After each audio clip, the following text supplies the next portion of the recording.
शिंदे सेनेमध्ये सध्या मोठी उलथापालथ होण्याची जोरदार चर्चा रंगली आहे आणि त्याला कारणही तसंच आहे। शिंदेंनी भाजपच्या रवींद्र चव्हाणांची शहांकडे तक्रार केली असताना उदय सामंतांनी मात्र त्यांचं तोंड भरून कौतुक केलंय आणि यावरून ठाकरे गटानं सामंतांबाबत एक मोठा दावा केलाय।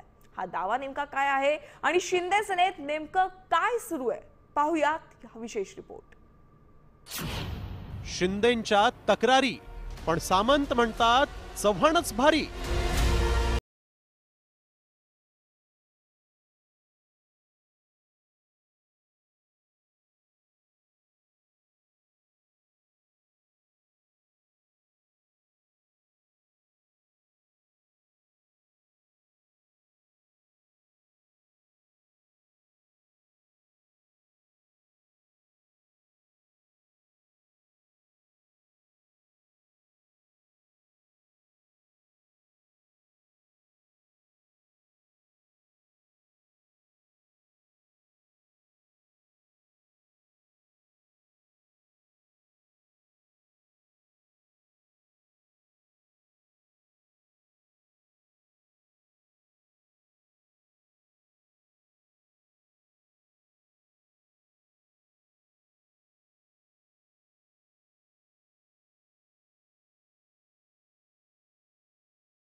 अभिमान आहे की आज आमच्या कोकणातला एक सहकारी जगातल्या सगळ्या मोठ्या पक्षाच्या महाराष्ट्राच्या अध्यक्षपदावर बसलेला आहे। हे आमच्याकडे कोकणवासियांसाठी अतिशय महत्त्वाची बाब आहे। मुळात खासदार श्रीकांत शिंदेंचे निकटवर्ती असलेल्या कल्याणच्या माजी नगरसेवकालाच चव्हाणांनी भाजपमध्ये घेतलं आणि शिंदे सेनेमध्ये उद्रेक झाला। एवढं सर्व झाल्यानंतरही उदय सामंतांनी आपल्या बालेकिल्ल्यात चव्हाणांची तोंड भरून स्तुती केली। मात्र यामुळे ठाकरे गटाला आयतं कोलीत मिळालं। सामंत हे शिंदे सेना फोडणार असल्याचा मोठा दावाच ठाकरे गटानं केला। त्याला सामंतांनी मात्र विनोदानं घेतलाय। मुख्यमंत्री पदाची महत्वाकांक्षा असणारे उदय सामंत कोणत्याही क्षणी आपला जवळचा जो काही एकूण जो गट आहे तो घेऊन भाजपकडे सुद्धा जाऊ शकतातच की। काय प्रॉब्लेम काय आहे? कारण तसंही संदीपान भुमरे असतील, गोगावले असतील, शिरसाट असतील, भुसे असतील, ही सगळी जर माणसं जर बघितली तर आता वेगवेगळ्या प्रकारे त्रस्त झालेली माणसं आहेत आणि निश्चितपणे या सगळ्यांचा सध्या शिंदेंपेक्षा उदय सामंतांकडचा कल जास्त आहे। जगातला सगळ्यात आजचा हा मोठा विनोद आहे त्यांनी केलेला। मी अनेक वेळा सांगितले की माझ्या मर्यादा मला माहिती आहेत आणि माननीय एकनाथ शिंदे साहेबांनी मला जे उद्योगमंत्री म्हणून संधी दिलेली आहे हे देखील मला माहिती आहे। भाजपनं शिंदे सेनेच्या विरोधात विधानसभेत लढलेल्या मवियातल्या अनेक उमेदवारांना पक्षात प्रवेश दिला। त्यामुळे शिंदे सेनेतील अनेक मंत्री आणि आमदार स्वस्थ झालेत। भाजपात आलेल्या राजू शिंदेंनी तर संभाजीनगरमधून शिंदे सेना संपवण्याचा निर्धारच केला।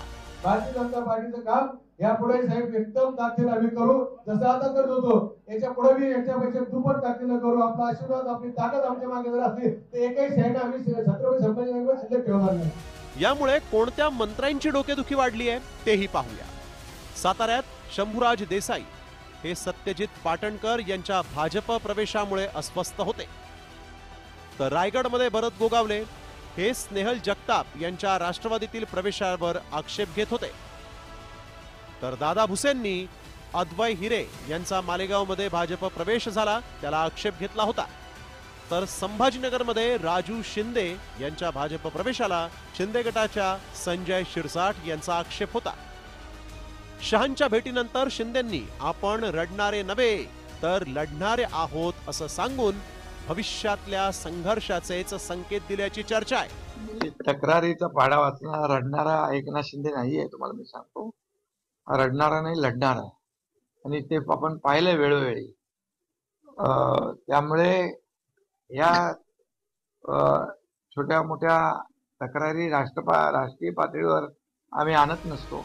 भाजपच्या ऑपरेशन लोटसमुळे शिंदे सेनेतील अनेक मंत्री आणि आमदार अस्वस्थ आहेत। 3.5 वर्षांपूर्वी अशाच अस्वस्थतेचा ठाकरेंविरोधात वापर करून शिंदेंच्या नेतृत्वानं शिवसेना फोडली होती।